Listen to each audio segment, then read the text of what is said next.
أما بعد فأعوذ بالله من الشيطان الرجيم.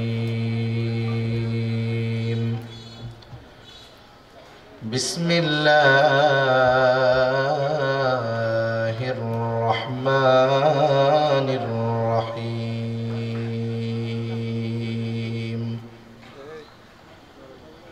يا أيها الذين آمنوا قوا أنفسكم وأهليكم نارا. وقال رسول الله صلى الله عليه وسلم: كلكم راعين وكلكم مسؤولون عن رعيته، أو كما قال النبي صلى الله عليه وسلم. صدق الله العلي العظيم وصدق رسوله النبي الكريم، ونحن على ذلك من الشاهدين والشاكرين، والحمد لله رب العالمين. سبحانك لا علم لنا إلا ما علمتنا، إنك أنت العليم الحكيم. اللهم صل على محمد وعلى آل محمد كما صليت على إبراهيم وعلى آل إبراهيم إنك حميد مجيد. اللهم بارك على محمد وعلى آل محمد كما باركت على إبراهيم وعلى آل إبراهيم إنك حميد مجيد.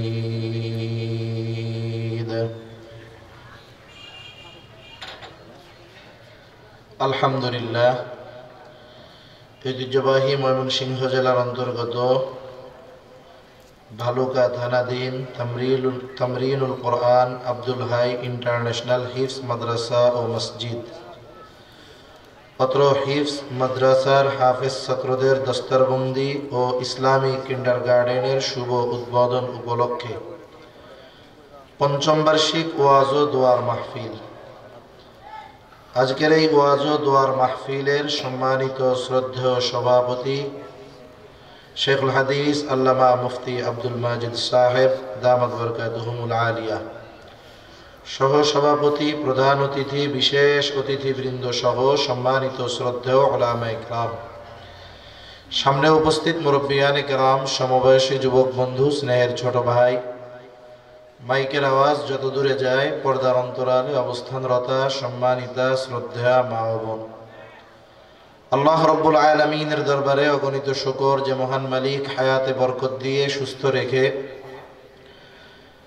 দীর্ঘ রাত পর্যন্ত বিজ্ঞ সুবিজ্ঞ উলামা হযরতদের জবান থেকে বহুত গুরুত্বপূর্ণ কথা শ্রবণ করবার, সেই ধারাবাহিকতায় কিছু দ্বীনি কথা মুযাকারা করবার লক্ষ্যে যে মহান মানিব ধৈর্যের সাথে আমাদের এখানে বসার আসার তৌফিক দিয়েছেন, সে মহান মানিবকে খুশি করার জন্য মোহাব্বতের সাথে জবান খুলে অন্তর থেকে একবার কালিমাতুশ শুকর পাঠ করি আলহামদুলিল্লাহ। অগণিত দুরূদ ও সালাম সাইয়্যিদুল আম্বিয়া, আশরাফুল আম্বিয়া, খাতামুল আম্বিয়া, ইমামুল মুরসালিন, রাহমাতুল লিল আলামিন মুহাম্মাদুর রাসূলুল্লাহ সাল্লাল্লাহু আলাইহি ওয়াসাল্লামের উপর।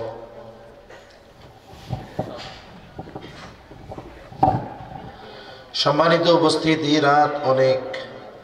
আসলে দ্বীনি মাহফিলগুলোয় যখন রাত বেশি হয়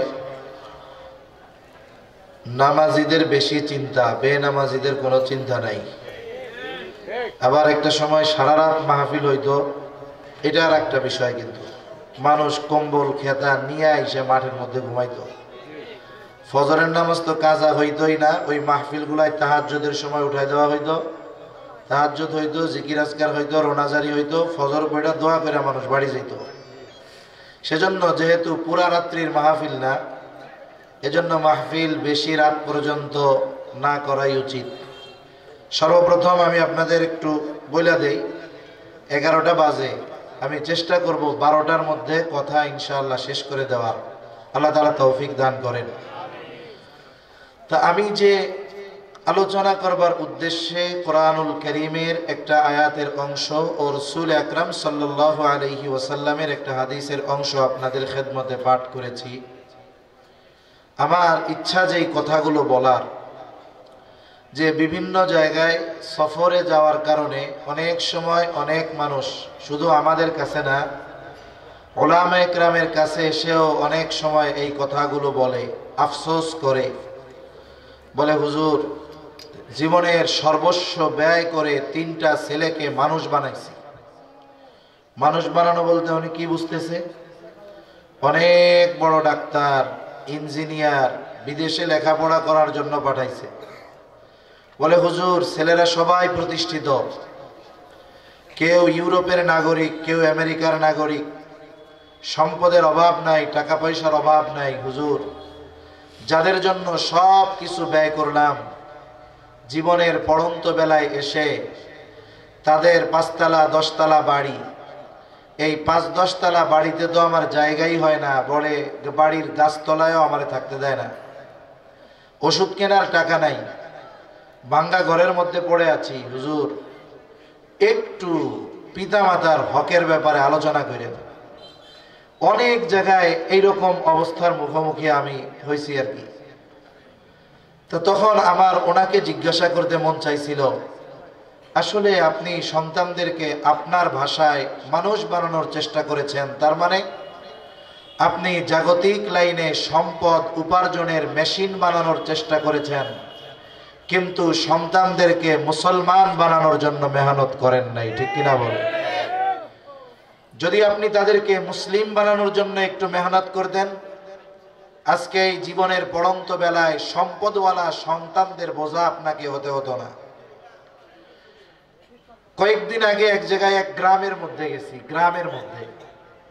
গ্রামের মধ্যে এখন লেখা দেখি যে ওই এলাকায়ও বৃদ্ধাশ্রম আছে। গ্রামে, শহরে আছে এক হিসাব বুঝলাম, কিন্তু গ্রামেও বৃদ্ধাশ্রম। তার মানে সময়ের সাথে সাথে বৃদ্ধাশ্রম বাড়তেছে। আর যদি বৃদ্ধাশ্রমগুলোর মধ্যে খোঁজ নেন, বেওয়ারিশ মানুষ, আত্মীয় স্বজন নাই, চেনে না, এরকম লোক শতকরা 10% পাবেন। বাকি 90%-এর অতীত যদি খোঁজ নেন, দেখবেন উনি অসহায় ছিল না, ডাক্তার ছিল, টাকা পয়সাওয়ালা ছিল, কিন্তু সন্তানদের কারণে আজকে ওনাকে বৃদ্ধাশ্রমের বাসিন্দা হওয়া লাগছে। ওষুধ কেনার টাকা নাই, তা অবস্থা এরকম। তা আমার প্রায় জনরেই জিজ্ঞাসা করতে মন চাইছে যে আপনি কি সন্তানকে দিন শিখাইছিলেন নাকি? কমপক্ষে যতটুকু শেখানো ফরজ এতটুকু কি শেখাইছিলেন? তা আমার প্রশ্ন করি নাই, কিন্তু আমার দিল বলছে যদি জিজ্ঞাসা করি তাহলে উনি নাই বলবে যে না, 4 বছর থেকেই তো দিছি কিন্ডারগার্টেন, কেজি স্কুলের মধ্যে, আরবি পড়ার টাইম কোথায়? ঠিক কিনা বলেন? এজন্য আমরা অনেকে চিন্তা করি যে বুড়াকালে আমাদের সন্তানেরা আমাদের হক আদায় করবে কিনা। মনে রাখবেন, আপনি একটা গাছ লাগালেন, এই গাছটায় যদি আপনি যথাযথভাবে পানি দেন, পরিচর্যা করেন, আগাছা থেকে বাঁচায় রাখেন, যত্ন যদি যথাযথভাবে নেওয়া হয়, যেহেতু আল্লাহ তাআলা এই পৃথিবীর একটা নিজাম ঠিক করে দিয়েছেন, আশা করা যায় 2, 4, 5, 7, 8, 10 বছর পরে ওই যত্ন নেওয়ার কারণে আপনার গাছ আপনাকে ফল দিবে। ঠিক কিনা বলেন? আপনি গাছটা লাগিয়েছেন, কোনো যত্ন নেন নাই, সার ওষুধ দেন নাই, আগাছা ঘিরে গাছকেই শেষ করে ফেলবে। জীবনটাও এরকম। আমরা যদি এমনটা মনে করি যে বার্ধক্যকালীন সময় আমার সন্তানেরা আমার হক আদায় করবে, তাহলে এই সন্তানদের জীবনের প্রারম্ভে তাদের আমাদের যত্ন নিতে হবে, ঈমানের গাছে পানি ঢালতে হবে, আমলের গাছ আগাছা পরিষ্কার করে দিতে হবে। তাহলে বুড়াকালে এসে হুজুরের কাছে বলা লাগবে না যে হুজুর একটু মা বাবার হকের ব্যাপারে ওয়াজ করেন। এই সন্তানকে দিন শেখানোর কারণে ওই সন্তান বার্ধক্যকালীন সময়ে সে যদি কষ্ট করেও উপার্জন করে, রিক্সাও চালায়, ভ্যানও চালায়, ঠেলাও চালায়, অন্যের জমিতে যদি কামলাও দেয়, আল্লাহর কসম ওর মা বাবাকে বোঝা মনে করবে না। ঠিক কিনা বলুন? একজনকেও দেখাতে পারবেন না এরকম যে দিনদার, উপার্জন কম, মা বাবারে বোঝা মনে করে, এরকম কাউকে দেখাতে পারবেন না। এজন্য আমাদের উচিত, দেখুন সন্তানের কারণে পিতা সম্মানিত হয়, হয় কি হয় না? আজকে যে দেখছেন পিতা সন্তানকে মাদ্রাসায় দিল, সন্তান হাফেজে কোরআন হলো, বলে সন্তানের মাথায় সম্মানের পাগড়ি দেওয়া হইল। এই সন্তানকে মাদ্রাসায় বাপ দিছে, হয়তো বাবা মূর্খ, লেখাপড়া জানে না, কিন্তু বাবা মাদ্রাসায় দেওয়ার কারণে কি হলো? যেই স্টেজে ওলামা হযরতদের হাত থেকে সম্মানের পাগড়ি সন্তান গ্রহণ করছে, বলে ওলামা ইকরামের হাত থেকে ওই রকম সম্মানের পাগড়ি হাফেজে কোরআনের বাবাকেও দেওয়া হয়েছে। দুনিয়ার নিজাম কি? বলে কারো সন্তান যদি বড় অফিসার হয়, বড় ফ্ল্যাট দিয়েছে তাকে সরকার, বাপ নিজের নামও লিখতে পারে না। বলেন তো সরকার কি বলবে?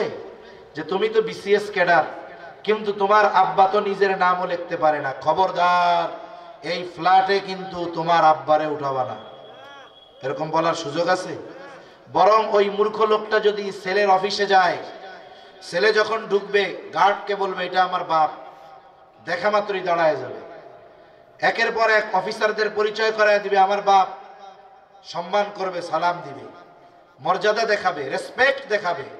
তাহলে দেখুন দুনিয়ার নিজামটা কি? বলে আপনি কষ্ট করে একটা ছেলেকে জাগতিক লাইনে উচ্চ শিক্ষিত করেছেন, সে সম্মানিত হওয়ার কারণে আপনিও সম্মান পাইতেছেন।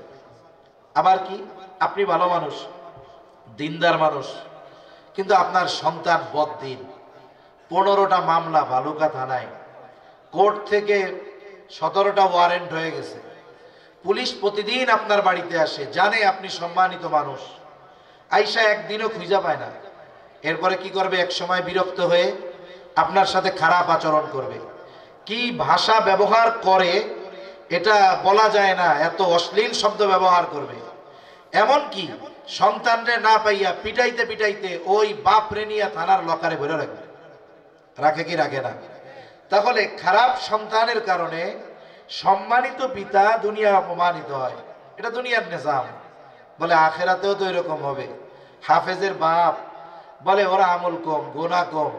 হায় রে, হাফেজে কোরআনের এত সম্মান, এই সম্মানিত ব্যক্তির পিতাকে আযাব দেওয়া যায়, লজ্জা দেওয়া যায়? আল্লাহ তাআলা লজ্জা তো দিবেই না। আমল কম হলেও ওই সন্তানকে বাপ দিন শেখানোর কারণে কিয়ামতের ময়দানে ওই মা বাবাকে আল্লাহ তাআলা সম্মানিত করবে। সুবহান। তাহলে বোঝা গেল কি, সন্তান এগুলো টাকা কামানোর মেশিন না, এগুলো দুনিয়া আখেরাতের সম্পদ। এই সম্পদ যদি দুনিয়া আখেরাতে কাজে লাগাতে হয়, বলে এই সম্পদের পরিচর্যা করার দরকার, যত্ন নেওয়ার দরকার। ওই যে গাছের যত্ন যেমন শুরুতে নিলেন, ওই গাছ এক সময় ফল দিবে। সন্তানের যত্ন যদি শুরুতে নেন, বলে দুনিয়ায় চিন্তাও নাই, আখেরাতেও আল্লাহ তাআলা ওই সন্তানের কারণে পিতা মাতাকে সম্মানিত করবে। এজন্য আজকে আমি যে কথা বলতে চাই, পিতা মাতার হক নয়, বরং সন্তানের হক নিয়ে কিছু কথা আমরা আলোচনা করব। কারণ দেখুন, পিতামাতা সন্তানের কাছে হক পাওনাদার কখন হয়? বলে আপনি যদি 6 বছরের এক বাচ্চারে বলেন কালকে থেকে অটো চালাই আমার ইনকাম করে খাওয়াবি, আমি তোর বাপ না? বলেন তো, আপনি যদি দোহাই দেন যে আমি তোর কাছে হক পাই, 6 বছরের বাচ্চা অটো চালায় আমারে উপার্জন করে খাওয়াবি, বলে হক আদায় করা হবে না, ওর উপরে জুলুম করা হবে। তাহলে সন্তানের কাছে পিতা হক পাবে কখন? বলে সন্তান বালেগ হবে যখন, তখন সন্তানকে বলতে পারে যে তোমারে আর আমি টাকা পয়সা দিতে পারবো না, তুমি প্রাপ্তবয়স্ক, এখন থেকে আমারে উপার্জন করে খাওয়াবা। কিন্তু দেখেন, সন্তান পিতার কাছে হক পায় কখন? পিতা তো সন্তানের কাছে সন্তান বালেগ হওয়ার পরে হক পাবে।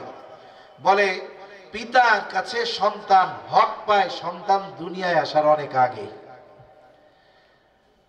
প্রসিদ্ধ একটা ঘটনা, খলিফাতুল মুসলিমিন হযরত ওমর রাদিয়াল্লাহু তাআলা আনহু, ওনার কাছে এক বাবা গেছে তার সন্তানরে নিয়ে।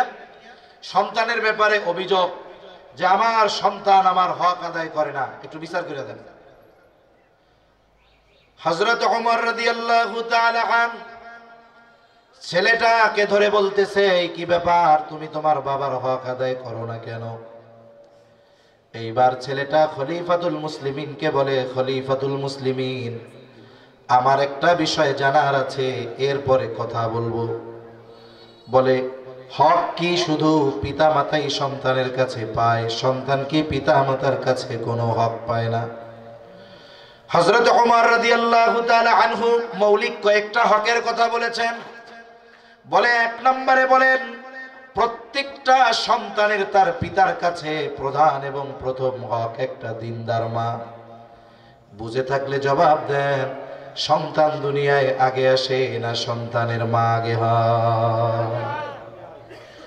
তার মানে যারা বিবাহ করেছে তারা তো করেই ফেলেছে, যারা বিবাহ করে নাই বলে এদের সন্তান হবে কিনা আল্লাহ ভালো জানে। কিন্তু এই লোকটা যদি একজন বদ্দিন নারীকে বিবাহ করে, বিবাহ করার সাথে সাথে ওই ব্যক্তি তার অনাগত সন্তানের হক নষ্ট করে বসে আছে। এজন্য উচিত, নবীজি ফর্মুলা দিয়ে দিয়েছেন, বিবাহ করার ক্ষেত্রে কন্যা যাচাই বাছাই হবে কি দেখে? বলে এক নাম্বার, কন্যার দেখা হয় সৌন্দর্য, 2 নাম্বার তার বংশ, 3 নাম্বার সম্পদ, 4 নাম্বার দিন। কিন্তু দিন দারিত্বের ব্যাপারে নবীজি বলেন, ফাযফার বিযাতিদ দ্বীন। নবীজি বলেন দিনকে তোমরা প্রায়োরিটি দিবা, অগ্রাধিকার দিবা, প্রাধান্য দিবা। বাকি 3টা আছে, চেহারা সুন্দর, টাকা পয়সা আছে, বংশ অনেক উচ্চ, বলে দিনদারিত্ব নাই, ওই চেহারা দেখে সামনে অগ্রসর হয়েও না, যদি দিন না থাকে ধরা পড়ে যাবা। কেন? বলে বিবাহের আগে চামড়ার সৌন্দর্যের প্রাধান্য বেশি থাকে, আর বিবাহের পরে চরিত্রের সৌন্দর্যের দাম বেশি থাকে। আর যেই মেয়ের মধ্যে দিনদারিত্ব নাই, চ্যালেঞ্জ দিয়ে বলা যায় ওই মেয়ের চরিত্র কখনো সুন্দর চরিত্র হতে পারে না। এজন্য একদিন এক পত্রিকার মধ্যে একটা সমীকরণ পড়তেছি, বাংলাদেশে অনেক বিবাহ বিচ্ছেদ হয়। তা একজন লিখছে যে বিবাহ বিচ্ছেদ হয় এর মধ্যে 85% মেয়ে তাদের চেহারা সুন্দর। এর দ্বারা কি বোঝা গেল?